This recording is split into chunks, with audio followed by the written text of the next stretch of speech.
Hello everyone. Previous video में हम verb की डेफिनेशन को डिस्कस कर चुके हैं और उसके एग्जांपल्स और साथ ही उसके टाइप्स के बारे में भी पढ़ चुके हैं। और आज हम पढ़ेंगे ट्रांजिटिव वर्ब। तो सबसे पहले इसके डेफिनेशन को समझेंगे, देन इसके एग्जांपल्स भी समझेंगे। ठीक है।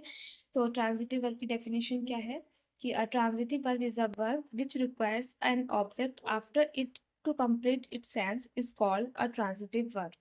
यानी कि ट्रांजिटिव वर्ब ऐसी वर्ब होती है जिसको रिक्वायरमेंट होती है, जिसको नीड होती है ऑब्जेक्ट की। यानी कि बिना ऑब्जेक्ट के ट्रांजिटिव वर्ब का जो सेंस है, जो सेंटेंस का सेंस है, वो कंप्लीट नहीं माना जाता है। यानी कि अगर किसी भी सेंटेंस में ऑब्जेक्ट नहीं है तो वहां पर ट्रांजिटिव वर्ब का जो सेंस है वो नहीं आएगा। तो इसलिए ट्रांजिटिव वर्ब में ऑब्जेक्ट का होना बहुत जरूरी है। ठीक है। और दूसरी चीज ये है कि ट्रांजिटिव वर्ब में कोई भी क्वेश्चन होगा, सेंटेंस होगा, उसका आंसर कौन और क्या में आएगा। ठीक है। तो ये चीज ध्यान रखनी है कि उसका आंसर क्या और कौन में आएगा। अगर क्या और कौन में आंसर आ रहा है तो वहां पर ट्रांजिटिव वर्ब होगी। ठीक है। चलिए कुछ एग्जांपल्स के साथ भी मैं आपको समझा देती हूँ।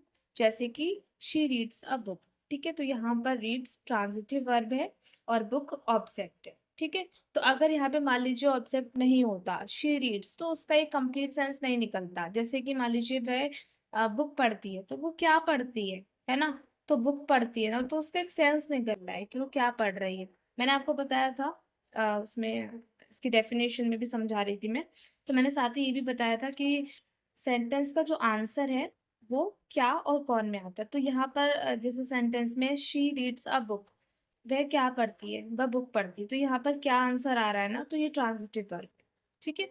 दूसरा है दे बिल्ट अ हाउस। तो यहाँ पर जो बिल्ट है वो ट्रांजिटिव वर्ब है एंड हाउस ऑब्जेक्ट है। ठीक है।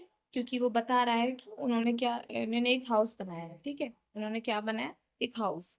तो क्या का आंसर आ रहा है। ठीक है। और उसमें एक ऑब्जेक्ट की नीड हो रही है कि उन्होंने कोई चीज बनाई मान लीजिए, तो वो क्या है, हाउस है या कोई चीज है, तो उसमें ऑब्जेक्ट की नीड हो रही है। तो अगर नीड हो रही है ऑब्जेक्ट की तो यहाँ पर ट्रांजिटिव वर्ब है। ठीक है।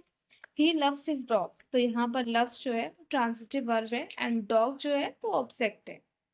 He borrowed a book from the library. तो बोरोड जो है ट्रांजिटिव वर्ब है एंड बुक ऑब्जेक्ट है। She kick the ball. तो यहाँ पर किक ट्रांजिटिव वर्ब है एंड बॉल ऑब्जेक्ट है। Each of these verbs is transitive because they require a direct object to fully express the action. तो मैंने आपको बोला था ना कि ये जो इतनी भी मैंने आपको वर्ब बताई हैं ट्रांजिटिव वर्ब, तो इनको एक रिक्वायरमेंट हो रही है ऑब्जेक्ट की। विदाउट ऑब्जेक्ट ये सेंटेंस को कंप्लीट नहीं कर पा रहे हैं। ठीक है। उसका एक एक एक्सप्रेशन जो है, एक कह सकते हैं हम, उसका जो फुली मीनिंग है वो हम नहीं समझ सकते जब तक उसमें ऑब्जेक्ट नहीं होगा। तो ऑब्जेक्ट का होना बहुत जरूरी है ट्रांजिटिव वर्ब में। तो आज के लिए इतना ही। अगर वीडियो अच्छी लगे तो प्लीज वीडियो को लाइक कीजिए एंड चैनल को सब्सक्राइब करना ना भूलिए। Thank you.